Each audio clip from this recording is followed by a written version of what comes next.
Assalamualaikum warahmatullahi wabarakatuh. Perkenalkan, saya Fama Utabarat dari Fakultas Matematika dan Ilmu Pengetahuan Alam, jurusan Kimia. Di sini saya akan menjelaskan 3 pertanyaan tentang maraknya pinjaman online. Yang pertama, apa saja faktor-faktor yang mempengaruhi seseorang untuk terlibat dalam pinjaman online ilegal? Yang kedua, apa dampak negatif yang ditimbulkan akibat terlibat dalam pinjaman online ilegal? Yang ketiga, bagaimana cara menghindari agar tidak terlibat dalam pinjaman online ilegal, serta apa solusi jika sudah terlibat dalam pinjaman online ilegal?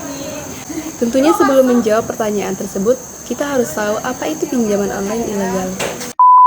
Pinjaman online ilegal adalah pinjaman yang tidak terdaftar dan tidak diawasi oleh OJK. Pinjaman ini biasanya memiliki bunga yang lebih tinggi dan kurang terjamin, sehingga memiliki risiko yang lebih besar. Di sini saya akan menjawab pertanyaan nomor 1, yang mempengaruhi seseorang sehingga terjebak dalam pinjaman online ilegal, seperti adanya kebutuhan yang mendesak, karena tekanan ekonomi, atau misalnya orang tua yang hendak ingin membayar biaya sekolah anaknya, atau seorang anak yang ingin membeli gadget baru untuk memenuhi gaya hidupnya. Sangat disayangkan jika gaya hidup menjadi alasan terjebak dalam pinjaman online ilegal. Bukan hanya pada anak muda, namun masyarakat pada umumnya juga sering terjebak pada pinjaman online ilegal. Yang kedua, dampak negatif pinjaman online ilegal, seperti suku bunga yang tinggi. Suku bunga pinjaman online biasanya lebih tinggi daripada pinjaman dari bank atau lembaga keuangan lainnya. Hal ini karena pinjaman online dianggap sebagai pinjaman tanpa jaminan yang lebih berisiko daripada pinjaman dengan jaminan.